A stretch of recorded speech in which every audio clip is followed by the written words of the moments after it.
आज प्रथम खबर सहर में ड्रोन उड़ाइबा उपरे कटकणा लगाइला कमिशनरेट पुलिस। युद्ध परिस्थिति को नहीं कमिशनरेट पुलिस कमिशनर अध्यक्षतार एक गुरुत्वपूर्ण बैठक अनुष्ठित होईछि।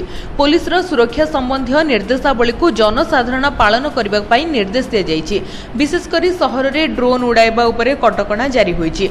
ड्रोन उड़ाउथिबा व्यक्ति उपरे कड़ा एक्शन हेबो बोली पुलिस कमिशनर कहिसेंति। एथि सहित आभ्यंतरीण सुरक्षा को सुदृढ़ करा जाइछि। सहरर बड़ बड़ प्रतिष्ठान रे एसटीजी एवं एसटीयू मुतयन हेबे। सहरर सुरक्षा संदिग्ध गतिविधि उपरे कड़ा नजर रहिबा उपरे गुरुत्व दिया जाइछि। सबु थाना अधिकारी सतर्क रहिबा पई निर्देश होइछि। एहा व्यतीत एनएसजी ट्रेनिंग प्राप्त कमांडो सहरर सुरक्षा रे मुतयन हेबे। नंबर 2 भारत पाकिस्तान युद्ध नहीं सबुठारु बड़ खबर। भारत पाकिस्तान मध्य अस्त्र विरति बंद है। भारत पाकिस्तान युद्ध अस्त्र विरति नहीं दुई देश मध्य सहमति। अस्त्र विरति नहीं बड़ सूचना देले वैदेशिक सचिव। तेबे गतकाली संध्या 5टारू लागू होईछि अस्त्र विरति। दुई देश मध्य डीजीएम स्तर में आलोचना पर एही निष्पत्ति निया जाइछि। तेबे अस्त्र विरति पई सहमति पर समस्त प्रकार सैन्य कार्यानुष्ठान बंद रहिबो। जल स्थल आकाश रे कोनोसी एक्शन हेबनी। आसंता 12 तारिख रे परवर्ती आलोचना कराजिबो। नंबर 3 मुख्यमंत्री बस सेवा मिलिबो 50% रिहाती। 8टी प्रस्ताव उपरे मोहर बाजिछि कैबिनेट रे। 5टी विभाग 8टी प्रस्ताव रे कैबिनेट मोहर लगाइछि। मुख्यमंत्री मोहन माझींकर अध्यक्षतार बसिथिबा गुरुत्वपूर्ण कैबिनेट बैठक रे पशु संपद, अर्थ विभाग, ग्राम्य उन्नयन, वाणिज्य परिवहन, स्वास्थ्य विभाग भली गुरुत्वपूर्ण विभाग 8टी प्रस्ताव रे कैबिनेट मोहर मारिछि। वाणिज्य एवं परिवहन विभाग रे मुख्यमंत्री बस सेवा कैबिनेट मंजूरी मिलिछि। एथिरे राज्यर समस्त व्यवसाय स्थल, वाणिज्य केन्द्र, शिक्षा एवं स्वास्थ्य अनुष्ठान, अन्यान्य दर्शनीय स्थान को निरापद, निर्भरयोग्य, सुलभ एवं दक्ष सार्वजनीन परिवहन बस सेवा मिलिबो। बस चलाचल रे दक्षता मध्य रखाजिबो। एहा छडा बस गुडिकर तदारख एवं नियंत्रण पई ओडिशा राज्य सड़क परिवहन निगम को दायित्व दिया जाइछि। तेबे मुख्यमंत्री बस सेवा रे महिला ट्रांसजेंडर को 50% रिहाती मिलिबो। छात्र, भिन्नक्षम, वरिष्ठ नागरिकों को मध्य मिलिबो 50% रिहाती। नंबर 4 आसंता 7 दिन भितर प्रचंड ताती 3 ରୁ 5 डिग्री पर्यंत वृद्धि पाइब तापमात्रा। आसंता 7 दिन राज्य में भीषण ग्रीष्म लहरी जारी रहिबो। राज्यर सर्वोच्च तापमात्रा 3 ରୁ 5 डिग्री पर्यंत वृद्धि पाइब। आज उपकूल ओडिशार विभिन्न स्थान में ताती एवं गुळुगुळी रहिबो। बालेश्वर, भद्रक, जाजपुर, केन्द्रापड़ा, जगतसिंहपुर, कटक, पुरी, खोर्धा, नयागढ़, गंजाम एवं गजपति जिलार गोटे दुईटी स्थान में उष्म सहित आर्द्र अवस्था अधिक हेबार संभावना रही। 12, 13 और 14 तारिख में पश्चिम ओडिशार विभिन्न स्थान में ग्रीष्म लहरी बहीपे। झारसुगुड़ा, संबलपुर, बलांगीर, बौद्ध और सुंदरगढ़ जिलार गोटे दुईटी स्थान में ग्रीष्म प्रवाह लगी रहीपे। ताकू नजर रखी आंचलिक पाणीपाग विज्ञान केन्द्र पक्षर येलो वार्निंग जारी होईछि। गत 24 घंटे उत्तर उपकूल ओडिशार जिलागुड़िक गोटे दुईटी स्थान में सर्वाधिक तापमात्रा 2 ରୁ 3 डिग्री वृद्धि पाई। आभ्यंतरीण ओडिशार अनेक जिले में सर्वाधिक तापमात्रा स्वाभाविक ठारू 2 ରୁ 3 डिग्री कम रही। तेबे उपकूल ओडिशार किछि जिल्ला रे स्वाभाविक ठारू प्राय 2 डिग्री अधिक रहिथिला एवं ओडिशार अन्य जिल्लागुड़िक तापमात्रा बढ़ी सारिछि। नंबर 5 एणिकी एलआईसी एजेंट को पाखकू जीवाकू पड़िबो नाही। व्हाट्सएप जरिया रे देई परिबे प्रीमियम। भारतीय जीवन बीमा निगम एहार पॉलिसी धारकों पई बड़ घोषणा करिछि। एलआईसी प्रीमियम देबा पई एबे आपनकू एजेंट को पाखकू जीवाकू पड़िबो नाही। आपण घरु व्हाट्सएप माध्यम रे प्रीमियम पैठ करि परिबे। एथि पई एलआईसी व्हाट्सएप बूट जारी करिछि।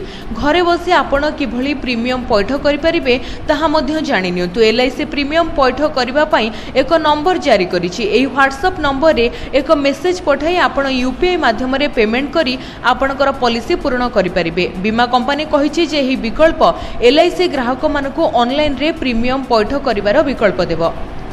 नंबर 6 चारिधाम यात्रा रे हेलिकॉप्टर सेवा हेला बंद। भारत पाकिस्तान भितर उत्तेजना जारी रही। सुरक्षा को दृष्टि रखी केदारनाथ को आगामी निर्देश पर्यंत हेलिकॉप्टर सेवा बंद रखा जाइछि। ठीक एही समय उत्तराखंड सरकार केदारनाथ यात्रा को नहीं सुरक्षा व्यवस्था को कड़ाकड़ी करिसेंति। सुरक्षा कर्मचारी चारिआडे नियोजित अछंती एवं सेमाने सजग अछंती। तीर्थयात्री एवं पर्यटकों सुरक्षा को प्राथमिकता देई हेलिकॉप्टर सेवा को स्थगित रखा जाइछि। आहुरी मध्य कहा जाउछि जे हेलिकॉप्टर सेवा केवल चारिधाम यात्रा स्थान तीर्थयात्री मानक स्थानांतर करने उपलब्ध हेबो। नंबर 7 मे 27 रे केरल छुईब मौसुमी तातीरू मिलिब आश्वस्ति एथर सौल आसिब मौसुमी देश को शीघ्र मौसुमी छुईबा नहीं संभावना मे 27 बेलू दक्षिण पश्चिम मौसुमी केरल छुईब तेबे मॉडल जनित त्रुटि पई 4 दिन आगपछ होई पारे एवं ए नै आईएमडी पक्षरु आकलन करा जायछि। पाणीपाग विशेषज्ञ ए नै कहिसेंति जे 2024 मसिहा रे मौसुमी वायु मे 30 तारिख रे केरल छुईथिबा बेले 2023 मसिहा रे जून 8 तारिख 2022 मसिहा रे मे 29 तारिख और 2021 मसीह जून 3 तारिख 2020 मसीह जून 1 तारिख रे केरल छुईथिला। एथर देश को शीघ्र मौसुमी छुईबार संभावना रही। राज्य में ठीक समय मौसुमी वायु पहुंचब। मौसुमी वर्षा परिमाण स्वाभाविक रहिबो। आगामी जून मासरे वर्षा स्वाभाविक रहिबो। नंबर 8 हीराकुद एक्सप्रेस आंशिक बातिल विशाखापट्टनम दिल्ली जाए चलिबो एही ट्रेन युद्ध परिस्थिति पई ट्रेन चलाचल बाधाप्राप्त हीराकुद एक्सप्रेस आंशिक बाधाप्राप्त अमृतसर जाए गड़िबो नाही हीराकुद एक्सप्रेस एही ट्रेन केवल विशाखापट्टनम दिल्ली जाए चलिबो विशाखापट्टनम अमृतसर हीराकुद एक्सप्रेस सप्ताह रे 3 दिन परिचालित हेबो। नंबर 9 युद्ध विरति घोषणा कला भारत तथापि पाकिस्तान को मिलिबो नाही आश्वस्ति एही सब जिनिस प्रति जारी रहिबो कटकणा ऑपरेशन सिंदूर द्वारा भयभीत होई पाकिस्तान सहजी अस्त्र विरति घोषणा करिछि जेउथिरे भारत सरकार राजी होइछन्ति तथापि पाकिस्तान रो समस्या एपर्यंत शेष होई नाही। भारत केवल जेकोनसी गतिशील अर्थात सामरिक कार्यानुष्ठान पई शर्त रखी अस्त्र विरति घोषणा करिछि किंतु ए सब प्रतिबंधक पाकिस्तान उपरे जारी रहिबो। सिंधु जल चुक्तिनामा स्थगित रहिबो। कोनोसी वाणिज्य संपर्क पुनः स्थापित हेबो नाही। कूटनैतिक स्तर रे मध्य स्थितावस्था रहिबो। पाकिस्तान को पठा जायथिबा दूतावास कूटनीतिज्ञ मानको पुनर्बार डका जिवो नाही। पाकिस्तान उपरे लागू होइथिबा आर्थिक प्रतिबंधक मध्य जारी रहिबो।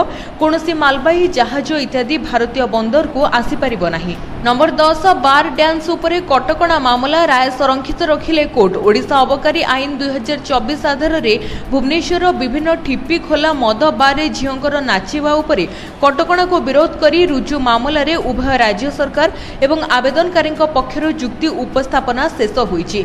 पर आवेदनकारी पक्षरु लिखित जुक्ति उपस्थापना करा जायछि। राज्य सरकार लिखित जुक्ति उपस्थापना पई समय मागिथिले। हाईकोर्ट आसंता 14 तारिख मध्यरे लिखित जुक्ति उपस्थापना लागि राज्य सरकार को निर्देश दैछन्ति। एथि सहित हाईकोर्ट मामलार राय संरक्षित रखिछन्ति। भुवनेश्वर होटेल एकाम्र ठिप्पी खोला मद बार एवं अन्य मानक पक्षरु रुजु मामलार शुणानी करा जायछि। नंबर 11 एटीएम यूपीआई को अर्थ मंत्रालय कड़ा निर्देश। सीमारे भारत ठारू कड़ा जवाब पाइबा परे रक्त चाउल चोबाउछन्ति पाकिस्तान। मिसाइल आक्रमण को कड़ा जवाब देथिबारु पाकिस्तान रो अवस्था शोचनीय होई पड़िछि। तबे गोइंदा विभाग रो सूचना अनुसार लोकमानकु सावधान रहिबा पई मध्य कहा जाउछि। अर्थ मंत्रालय पक्षरु आरबीआई एनपीसीआई एवं मुख्य बैंक गुडी को साइबर सुरक्षा को तुरंत वृद्धि करबा पई निर्देश होइछि। एहाकु नै निर्मला सीतारमण प्रमुख बीमा कंपनी मानकर वरिष्ठ अधिकारी सहित बैठक करिसेंति। अर्थमंत्री बैंक गुडी को कहिसेंति नागरिक एवं व्यवसायी को जेकोनोसी परिस्थिति रे जेभली समस्यार सम्मुखीन हेबाकु न पड़े एथि सहित एटीएम रु टंका बिना कोनोसी बाधारे उपलब्ध कराइबा पई यूपीआई एवं इंटरनेट बैंकिंग सेवा एवं जरूरी बैंकिंग सुविधा को मध्य सुरक्षित उपाय रे काम करिबा उचित। नंबर 12 भारत पाकिस्तान टेंशन भितर राज्य रे समस्त सरकारी कर्मचारी छुट्टी हेला बातिल। भारत पाकिस्तान मध्य लगी रही उत्तेजना मध्य ओडिशा सरकार समस्त सरकारी कर्मचारी छुट्टी बातिल कर दैछन्ति। कोनोसी भी सरकारी कर्मचारी मुख्यालय छाड़ी जाई परिबे नाही। छुट्टी रे थिले तुरंत जोग देबाकू निर्देश रहिछि। छुट्टी बातिल नै निर्देश दैछन्ति सरकार। एथि सहित जिलापाल आरडीसी छुट्टी मध्य बातिल करा जायछि। एने समस्त जिलापाल को चिठी लिखिछन्ति अतिरिक्त सचिव। सीमारे उत्तेजना लगी रही बेले केउ परिस्थिति रे भी युद्ध घोषणा होई पारे तेणु एहाकू दृष्टि रखी बड़ निष्पत्ति नैछन्ति राज्य सरकार। नंबर 13 आतंकी पोषुथिबा पाकिस्तान को आईएमएफ रो सहायता। भारत विरोध सत्वे 8500 कोटी टंकार अनुमोदन। गोटे पटे आतंकी को पोषुछि पाकिस्तान अन्य पटे आईएमएफ बढ़ाइछि सहायतार हाथ। आईएमएफ पाकिस्तान पई 1.3 बिलियन डॉलर बा 8500 कोटी टंकार अनुमोदन प्रदान करिछि। पाकिस्तान को अनुदान देबाकू आपत्ति प्रकाश करिथिला भारत। एभली कि भारत भोटिंग रु मध्य दूरे रहिथिला हेले कांगाल अवस्था रे थिबा पाकिस्तान को आर्थिक सहायता देई बड़ आश्वस्ति देइछि आईएमएफ। पाकिस्तान को ऋण देबा एक विपदपूर्ण उद्यम बोली भारत बारंबार कहि आसुछि। सेभली आईएमएफ निकटरे पाकिस्तान रो खराब रेकर्ड को नै भारत चिंता प्रकट करी कहिछि जे जदि एहाको पांठी जोगाई दिया जाय तेबे एहार से अपव्यवहार करिवो। नंबर 14 एही लोकंकु लागिबाकु जाउची झटका सरकार देबेनी पीएम किसान रो परवर्ती किस्ती तुरंत चेक करंतु आपणको ना अछि कि नाही। भारत सरकार देशर लोकंक पई अनेक योजना चलाउछंती। देशर विभिन्न लोकंकु सरकारी योजनार लाभ मिले। देशर अधरु अधिक लोक एबे भी चाष एवं अन्य किछि उपरे निजर जीवन बिताउछंती। सेथि पई सरकार अनेक योजना चाषीक पई आज मध्ये जोगाई देउछंती। जे माने चाष एवं चाष करी अधिक टंका रोजगार करि पारु नाहंती एभली चाषीको भारत सरकार आर्थिक सहायता देउछंती। सरकार सेमानक पई प्रधानमंत्री किसान सम्मान निधि योजना आणुछंती। ए योजना अधीन रे चाषी मानको प्रति वर्ष 6000 टंका मिले, जहा वर्षको 2000 टंकार 3टी किस्ती रे दिया जाय। ए पर्यंत योजना रे 19टी किस्ती प्रदान करा जायछि। एबे देशर कोटी कोटी चाषी 20तम किस्ती पई अपेक्षा करिसंती, जहा शीघ्र जारी होई पारे। किंतु आपनको कहि रखुछु जे देशर अनेक चाषी सरकारकर एही किस्तीर लाभ पाइबे नाही। भारत सरकार प्रधानमंत्री किसान सम्मान निधि योजना रे लाभ नेउथिबा चाषी मानकु सूचना जारी करिथिले जे सेमानक पई ई-केवाईसी करबा जरूरी। किंतु अनेक चाषी अछंती जे माने एपर्यंत ई-केवाईसी करि नाहंती। जदि आपण मध्य सेमानक चाषीकर नाम रे शामिल अछंती तबे आपण परवर्ती किस्तीर टंका मध्य पाइबे नाही।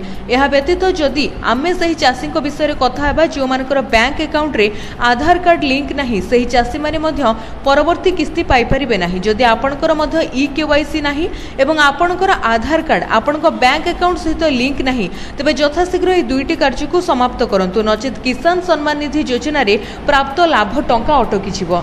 नंबर 15 क्रिकेट प्रेमी को पई खुशी खबर, खूब शीघ्र आरंभ हेबो आईपीएल। अस्त्र विरोधी पई दुई देश सहमति होइथिबा बेले खूब शीघ्र आईपीएल आरंभ हेबा नै विभिन्न सूत्ररु सूचना मिलिछि। भारत पाकिस्तान मध्यरे बढ़ुथिबा युद्ध परिस्थिति को देखि आईपीएल 2025 सप्ताह पई स्थगित रखा जायथिला। परिस्थिति को दृष्टि रखी बीसीसीआई पक्षरु सूचना मिलिथिला। नूतन तारीख एवं स्थान नै समीक्षा करा देउछि। बाकी मैच गुडिको केबे एवं केउठी खेला जिवो ए नै बीसीसीआई पक्षरु आनुष्ठानिक भाबरे घोषणा करा जिवो। आईपीएल 2025 रे ए जाय खेला जायछि 57टी मैच। धर्मशाला रे खेला जाउथिबा 58तम मैच अधारु बंद करा जायथिला। Punjab Kings Delhi Capitals match अधारु बंद होइथिला। चलित वर्ष आईपीएल रे आहुरी बाकी अछि 16टी लीग मैच। युद्ध विराम परे खूब शीघ्र आईपीएल पई नुआ तारीख घोषणा करि पारे बीसीसीआई। नंबर 16 जून 15 पर्यंत हेबो नाही विद्युत कार्ड। आसंता जून 15 तारीख पर्यंत नियमित रक्षणाबेक्षण पई विद्युत कार्ड करा जिवो नाही। ग्रीष्म ऋतुरे ग्राहकों को आश्वस्ति प्रदान करबा पई एभली निष्पत्ति निया जायछि बोली टाटा पावर एवं ओडिशा सरकारकर एक यौथ उद्योग TP Central Odisha Distribution Limited पक्षरु घोषणा होईछि। ए अवधि निरवच्छिन्न एवं भरोसायोग्य विद्युत जोगाण सुनिश्चित करबा लागि टीपी सीओडीएल पक्षरु कोनोसी योजनाबद्ध रक्षणाबेक्षण शटडाउन करा जिवो नाही। नंबर 17 भारत को सैटेलाइट इंटरनेट आनिबाकू स्टारलिंक को मिलिला अनुमोदन। भारत सरकार अमेरिकीय अरबपति व्यवसायी एलन मस्कर सैटेलाइट इंटरनेट सेवा प्रदानकारी कंपनी स्टारलिंक को देश में सैटेलाइट इंटरनेट सेवा आरंभ करबा पई सबुज संकेत दैछन्ति। सरकारी सूत्र अनुसार दूरसंचार विभाग स्टारलिंक को एक इंटेंट लेटर मध्य जारी होईछि। एहर अर्थ हेउछि जे कंपनी एबे भारत रे एहर सेवा आरंभ करबा पई परवर्ती पदक्षेप नै परिबो। स्टारलिंक पूर्वरु यूटिलिटी वन वेट एवं जियो सैटेलाइट कम्युनिकेशन भारत रे सैटेलाइट इंटरनेट सेवा पई लाइसेंस पाई सारिछन्ति। नंबर 18 सरकार को पूर्व वर्षे राज्यवासी को रिपोर्ट कार्ड देबे सरकार। ओडिशा रे बीजेपी सरकार को 1 वर्ष पूरीबा पई जाउछि। राज्यवासी को एहर रिपोर्ट कार्ड देबे मोहन माझी सरकार। एथि पई मंत्री माने आरंभ कलेनी निज निजर रिपोर्ट कार्ड। वर्षक भितरे कोन करिसंती एवं केते सफलता केते विफलता मिलिछि तार देबे रिपोर्ट। एही 1 वर्ष भितरे सरकार पई अचीवमेंट जेतिकी चैलेंज भी सेतिकी। लोकंकर सरकार लोकंकर मुख्यमंत्री लोकंकर विकास पई केते काम करिसंती तार देबे रिपोर्ट कार्ड। निर्वाचन पूर्व बीजेपी कौन प्रतिश्रुति देइथिला निज इस्ताहार रे सरकार को आसिबा परे एहाको केते पूरा करिछि राज्यवासी को एहर रिपोर्ट कार्ड देबे मोहन सरकार। नंबर 19 अहमदाबाद भली साइंस सिटी भुवनेश्वर हेबो। ओडिशा सरकार भुवनेश्वर रे एक अत्याधुनिक साइंस सिटी प्रतिष्ठा करने को घोषणा करिसेंति। ए योजनार लक्ष्य वैज्ञानिक विकास को प्रोत्साहित करबा एवं 2036 सुधा एक विकसित ओडिशार व्यापक दृष्टिकोण को प्रोत्साहित करबा। मंत्री कहिसेंति भुवनेश्वर रे साइंस सिटी हेबा नै मुख्यमंत्री लक्ष्य रखिसेंति। सेथिलागि निकटरे अहमदाबाद रे थिबा साइंस सिटी देखिबाकू मध्य से जाइथिले। सेभली साइंस सिटी ओडिशा रे प्रतिष्ठा कराजिबो। सबु जिल्ला रे साइंस पार्क कराजिबो। राज्यर अभिवृद्धि पई वैज्ञानिक विकास पई एभली पदक्षेप नियाजिबो। नंबर 20 रोहित रास्तार कोहली टेस्ट क्रिकेट को कहले अलविदा। Team India star batter Virat Kohli test cricket रू अवसर नेबाकू नेइछंती निष्पत्ति। एने से बीसीसीआई को अवगत कराइछंती। तेबे कोहली को एही निष्पत्ति को नहीं पुनर्विचार करबा पई अपील करिछंती बोर्डर उच्च स्तरीय अधिकारी, जेउंथि पई कोहली इंग्लैंड गस्तरे टीम रो अंश हेबार संभावना बहुत कम रहिछि। विराट को पूर्व team India captain Rohit Sharma 7 मे रे टेस्ट क्रिकेट रू अवसर घोषणा करथिले। से इंस्टाग्राम रे मध्य स्टोरी शेयर करी रेड बॉल क्रिकेट को अलविदा कहिथिले। रोहित दिनिकिया अंतर्जातीय क्रिकेट रे मैच खेलिबा किंतु जारी रखिबे। तेबे रोहित शर्मा एभली निष्पत्ति पर वर्तमान विराट कोहली टेस्ट क्रिकेट को अलविदा कहबा नै निष्पत्ति नेइछन्ते।